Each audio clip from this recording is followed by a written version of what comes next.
Cubs win. They sweep the Colorado Rockies with a 9-8 win over the Rocks last night. Got a little bit too close last night. You're like, what the hell's going on? It's 8-2, and then all of a sudden it's 8-8, and the Cubs end up winning it 9-8. But I got 5 big takeaways from the Cubs game from last night. We'll start with Seya Suzuki.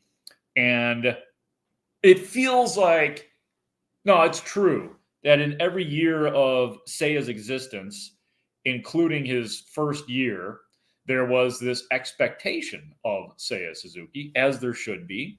They made him a part of their, in theory, core going forward.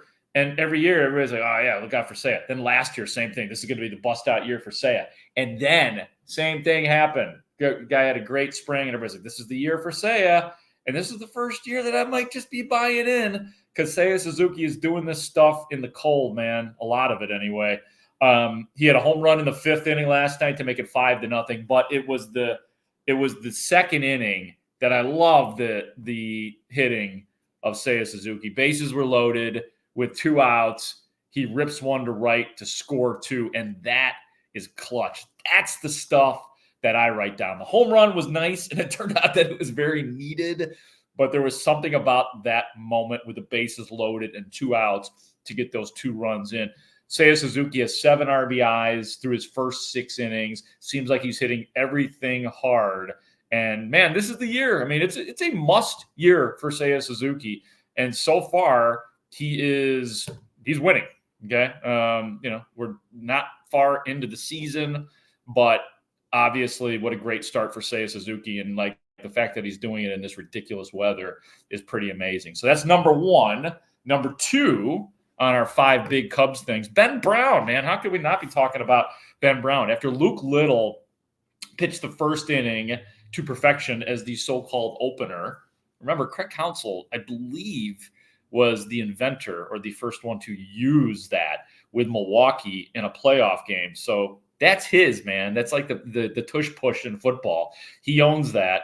And Luke Little did well. But Ben Brown comes in. And remember, Ben Brown was awful at Texas. Just awful. He allowed 6 runs over 1 2/3. This is his first start in the big. So, obviously we weren't going to read much into that in terms of what that means for his career. But God, did he need this. 4 innings, allowed 1 run on 3 hits, struck out a guy. So very strong. Couple of moments in particular that I like from Ben Brown. He got out of his own 2 men on jam, 3rd inning, couple guys on, and he ended up getting out of it. And then in the 4th inning, he induced a double play to end that inning. So he, good stuff out of Ben Brown, and he needed it. And the Cubs need him. Number 3 is Hector Nerys versus Adbert Alzolay. This is an interesting one because a lot of people, including me, wondered out loud, what role is Hector Nerys going to play? And could Hector Nerys push Adbert Alzolay for the 9th inning role? There is no evidence to suggest that Adbert Alzolay would lose that spot. Rough one for Nerys. He entered in the 8th with the bases loaded, not ideal. But it was 8-3 Cubs. He gives up a 2-run double to make it 8-5. And then little dribbler hit towards first base. Nerys probably could have made a play on it, but did not.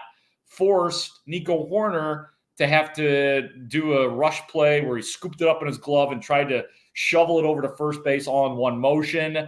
Didn't work. 2-run score on that. And then after that, with Nerys still on the mound, Ezequiel Tovar with the double to tie it 8-8. So not great for Hector Nerys. Meantime, the Cubs eventually, as you know, or maybe you don't know, took the lead in the 9th inning, 9-8. Here comes Adbert Alzolay. He did allow a runner on, but he ended up getting out of it, gets the save. Big time stuff from Adbert Alzolay in a game that got away from you. So you had to come back and win. Well, they didn't have to come back, but you had to score the go-ahead run. And then you needed somebody to stop the Rockies, who were kind of like in desperation mode. They're about to get swept. The Rockies have looked god awful. They look like a horrendous baseball team. Like just fundamentally, they look like they don't know what they're doing right now, or maybe they just didn't want to be out there because the weather sucks. That, I mean, you always got to make that a possibility. But they play in Colorado, so that is number 3. Hector Nerys versus Albert Alzolay. Alzolay's got that 9th inning lockdown for right now. Number 4, I wrote down Cubs fans. Pretty great. The Cubs fans that were out at Wrigley Field. You guys are loud. Cody hears you out there with the Cody chants. Now, it didn't work this time. Did not get a home run, Cody Bellinger, when they were chanting his name. But I always love it when the one thing about small, cold crowds, the people that go are so invested because they're there. And there's a reason that they're there because they're a little crazy, which is fine. And that's good.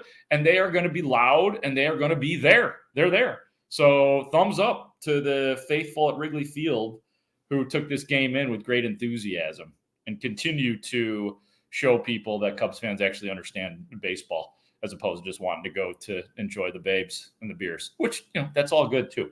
So that's number 4, Cubs fans. Shout out to you guys. Number 5 on the Chicago Cubs. The Dodgers are here this weekend. That's pretty cool, man. I mean, this was, God, watching the Rockies play baseball. I mean, it's nice the Cubs got the sweep. That's great. You got to take advantage of teams like that. Good teams beat bad teams. So that's what the Cubs did. But that was boring baseball for the most part until the game last night, which got a little bit too exciting if you are a Cubs fan. But the Dodgers are here this weekend with everything that comes with the Dodgers these days. Shohei Ohtani. They will see Yoshi Yamamoto will pitch on Saturday. So looking forward to seeing what he looks like in that game. It's a 3-game series. Cubs are off today, Thursday, and then the 3 games Friday, Saturday, and Sunday.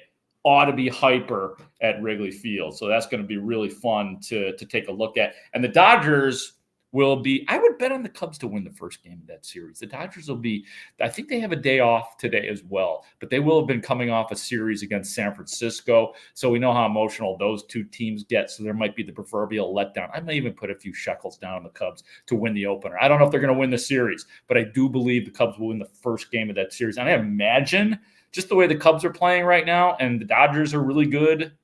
So far, so good for them as well, depending on what goes on with them, here in the next, month or so with all their superstars. But this could be a really good series. So I'm looking forward to it. And one other thing too on the Dodgers, I was thinking about this because there's going to be a lot of Dodgers on Sunday Night Baseball. You're going to see them in the Saturday game of the week. Any chance ESPN gets to nationally televise the Los Angeles Dodgers, they're going to do it. And I know that we as a city, Chicago, we have tended to get really pissed off when it's always the Red Sox and the Yankees and predictable, and the Dodgers to some extent.